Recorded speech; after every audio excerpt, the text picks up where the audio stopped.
আছেন, শরীফুল আছেন, যারা আমাদের নিয়মিত একাদশের খেলোয়াড়। 3 জন খেলোয়াড়কে নিয়ে একটু ইঞ্জুরি কনসার্ন আছে, তো তাদের ব্যাপারটার জন্য কালকে পর্যন্ত ওয়েট করতে হচ্ছে। যদি না হয় সেটা খুব বড় একটা সেটব্যাক হবে আমাদের জন্য, বাট আমি দেখা যাক শেষ পর্যন্ত কী হয়। যদি হয় তাহলে খুব ভালো, না হলে ডেফিনেটলি এই সিরিজের একটা বড় ধাক্কা হবে আমাদের। নাহিদের কি সেকেন্ড টেস্টে ফেরার একটা সম্ভাবনা আছে? আমরা এখনো ক্লিয়ার না, ফার্স্ট টেস্ট সেকেন্ড টেস্ট কিছুই ক্লিয়ার না, but is a major concern. দেখা যায় কালকে হয়তো একদম পরিষ্কার একটা ধারণা আপনাদের দিতে হবে। বাসাবে একটা বিষয়, যেহেতু 3 জনের কনসার্ন আছে, আমাদের পেস বোলিংটা তাহলে একটা বড় ধাক্কা খাবে। আমরা ইবাদতও খেলতে পারবে না, তাহলে আপনারা কি যদি শেষ পর্যন্ত নাই খেলতে পারে আপনারা কি নতুন কাউকে ডাক দিবেন কিনা? এই জন্য কিন্তু আমরা অপেক্ষা করছি। আমাদের কিন্তু দলটা দিয়ে দেওয়ার কথা ছিল 5-6 দিন আগেই, আমরা কিন্তু এখন দিতে পারছি না, বিকজ এই ইঞ্জুরিগুলির জন্য আমাদের বসে থাকতে হচ্ছে। আর ইবাদতের সাথে যোগাযোগ হয়েছে, ইবাদত চেষ্টা করছে আগে চলে আসতে, কারণ এই ধরনের ইবাদত আসলে যাওয়ার আগে ভিসা করে যায়নি।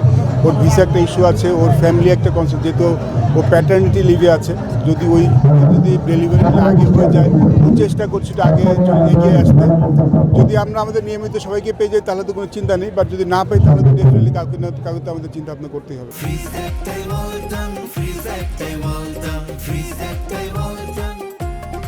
বাসার ভাই, অনেকেই একটা আলোচনা করছে যে আসলে নাহিদের মতো প্লেয়ারদের আসলে জিম্বাবুয়ে সিরিজে আসলে কতটা প্রয়োজন ছিল, এটা নিয়ে অনেক বেশি আলোচনা হচ্ছে। আসলে আপনি যদি একটু ব্যাখ্যা করতেন আসলে জিম্বাবুয়ে সিরিজে কেন আসলে নাহিদের খেলানো হচ্ছে, বিশেষ করে যদি টি-20-র কথাটাও বলি যে আসলে টি-20-র এত প্রেশার নিয়ে কেন খেলানো হলো?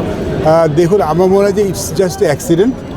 দেখুন, নাহিদ রানা, তাসকিন, যারা আমাদের regular test match bowler, Shoriful, যেহেতু আমাদের সামনে যে টেস্ট সিরিজটা আছে সে টেস্ট চ্যাম্পিয়নশিপের অংশ, সেটাকে কিন্তু আমরা সর্বোচ্চ প্রায়োরিটি দিয়ে জিম্বাবুয়ের সাথে টেস্ট ম্যাচ কিন্তু তাদেরকে আমরা রাখিনি।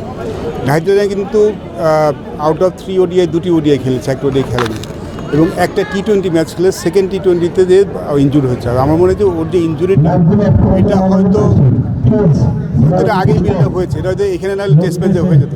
তো আমরা কিন্তু যথেষ্ট ওয়ার্কলোড ম্যানেজমেন্ট করি, এবং আমাদের যারা ওয়ার্কলোড ম্যানেজমেন্ট করে ফাস্ট বোলারদের, তাদের কিন্তু একটা বড় বিল্ড আপ করার ব্যাপার থাকে। সো সেখানে কিন্তু একটা জিনিস সবাই, আমিও এই ব্যাপারটা নিয়ে এখন অনেক বেশি পরিষ্কার, সেটা হচ্ছিল একজন বোলার যখন টেস্ট ম্যাচ খেলতে যায়, তার যেমন বেশি ওভার ওয়ার্ক হলেও যেমন দুশ্চিন্তা, যদি কম বোলিং করেন সেটা আসলে দুশ্চিন্তা। তো নাহিদ রানা, তাসকিন এদের যাওয়ার আগে কিন্তু কিছু ম্যাচ খেলে যেতেই হতো, আমরা নির্দিষ্ট সংখ্যা ওভার বল করে যেত, সেটা কিন্তু চেক করা হয়েছিল। So it is just accident. দেখুন, ফাস্ট বোলার বলি খেলবে, ইঞ্জুরি হবে, খুব পার্ট অফ গেম, বাট এটা দুর্ভাগ্যজনক যদি সে ইঞ্জুরি হয়ে যায়, যদি খেলতে না পারে সে দুর্ভাগ্যজনক। বাট আমরা সবভাবেই চিন্তাভাবনা করেই কিন্তু এগিয়েছিলাম, যার জন্য আমরা টেস্ট ম্যাচ খেলানি, ODI সব ম্যাচ খেলেনি, টি-20 হয়তো সেকেন্ড টি-20 পর থার্ড টি-20 খেলতো না, বাট ইট জাস্ট হ্যাপেন হয়ে গেছে।